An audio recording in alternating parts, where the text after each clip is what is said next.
Hi, it's Steve with Coin Stuff I Like, and I'm bringing you another video. This time it's a new purchase that I'm a coin that I'm adding to my Cap Bust half dollar collection. This one being the 1814 Cap Bust half dollar. I'd like to share it with you. So let's start with some vintage figures and such. So this coin came from a mintage of just over a million back in 1814. And just to give you some perspective, 1814 was the year where the British burned Washington, D.C. in the War of 1812.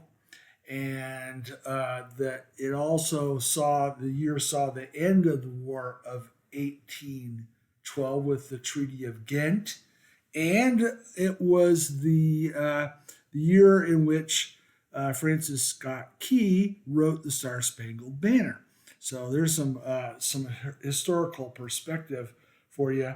Back then, the coins were not standardized diameter as they are for the half dollars now, and they were 89.2% silver at the time.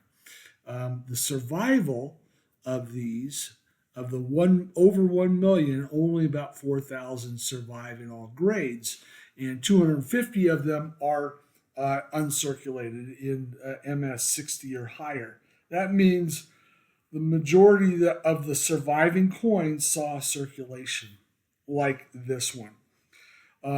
So the other thing about this coin, the Cap Bust half dollars, it wasn't until 1836 where they started to put reading on the edges of the half dollar. And up till that time, they had lettering. And it said 50 cents or half a dollar. And in this particular year, they used a star between dollar and the start of that sentence, 50 cents. They had experimented with different things here, and this year they used a star. So edge lettering on this one. And if you were looking at these coin photos closely, you can see the reason I purchased this particular one for my collection. And that is, look at the clash here. It's incredible clash, both obverse and reverse. Let's take a little bit closer look at the clash. So I have the reverse as if it was to represent the reverse die. And let's flip the obverse over. We could look at how it clashed, the die clashed with the obverse. The reverse die clashed with the obverse. And you can see here that we have the eagle's left wing. You're right on the coin. Left wing is right here. The right wing, top, bottom, and then even the leaves down here are represented there. And then also we can see the motto. Actually, if you look at it a little bit closer, it's almost as good as the date on the obverse. That's how deep and how nice that clash is. So you can see the U and S of pluribus, and then the U of unum, maybe the top of the N, and of course the banner here. And again, there is the left wing of the eagle. So pretty incredible clash that you could see in the general photos. Now, if we use the obverse here on the left and flip the reverse over, you can see representation of the obverse die here in clashing. There's the bust, there's the curl back here, and then the bust here, top, there's the nose, and you can see pterygium cap up here. So very nice clash, and that's what caught my eye and why I decided to purchase this particular coin. back in 1814, they used 8 obverse dies, 9 reverse dies, which made for 9 die marriages, meaning 9 different die marriage varieties.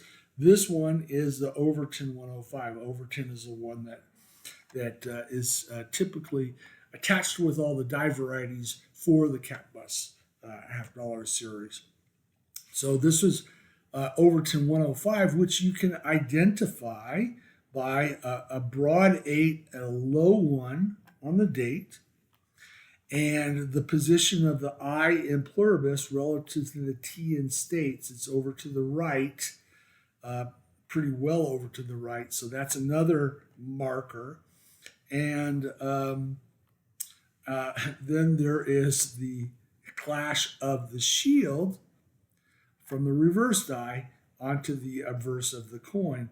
And you can see that there, it's like she's wearing, Lady Liberty's wearing earrings. There's the shield with the bars in the shield right there. So, the more serious Cat Bus $half collectors will say that it's Overton 105 typically has this besides those other markers that I mentioned. So pretty cool. I really like that particular aspect of the clash, besides the motto appearing there on the obverse as well. There is a 105A in where they did diabrasion to the point where this particular leaf is gone. It looks like there's only one leaf there. This is not a 105A. This is a 105.